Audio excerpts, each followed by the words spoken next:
Bihar TV 20 में आपका स्वागत है। मैं हूं आपके साथ नुसरत जहां।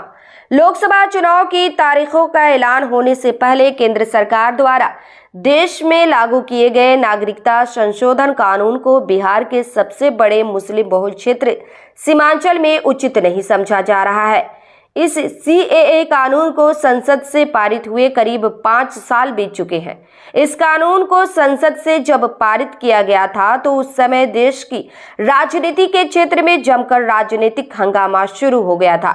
जिससे केंद्र सरकार ने ही इस मामले को ठंडे बस्ते में डाल दिया था। उसके बाद लगभग पूरे 5 साल बाद अब ठीक उस समय उक्त कानून को लागू करने का फरमान जारी कर दिया गया है, जब लोकसभा चुनाव की तारीखों के ऐलान में कुछ ही पल का इंतजार था।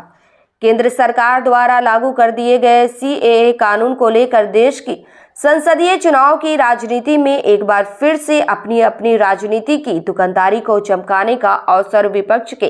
राजनीतिक दलों और उसके नेताओं को हाथ लग गया है। आपको बता दें कि केंद्र सरकार ने इस कानून को माह रमजान के पाक महीने यानी 11 मार्च को ही लागू कर दिया है। विपक्षी दलों को इसी बहाने एक बार फिर से बड़ा राजनीतिक मुद्दा हाथ लग गया है, जिस संदर्भ में सबकी निगाहें सीधी तौर पर बिहार के सीमांचल के सबसे बड़े मुस्लिम बहुल संसदीय क्षेत्र किशनगंज पर ही खास तौर से जा टिकी है, जहां पर काबिज इकलौते कांग्रेस सांसद की टीम और अपनी चुनावी राजनीति की सरजमी तैयार किए एमआईएम की टीम के बीच जमकर इस मुद्दे के बहाने वोटों की छीना झपटी होने की संभावना बढ़ गई है।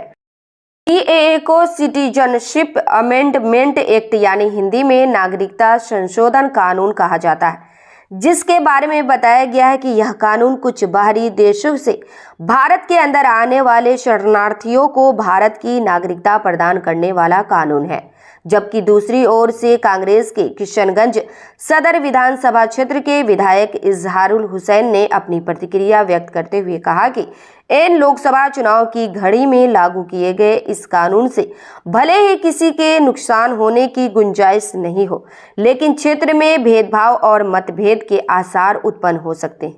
क्योंकि चुनाव में फंसी जनता को इस कानून की वास्तविक परिभाषा की जानकारी नहीं है और इस कारण कहा जा सकता है कि अचानक से चुनाव के मौके पर इस कानून को लागू करना उचित नहीं है। सीमांचल से विशाल पिंटू विकास की खास रिपोर्ट।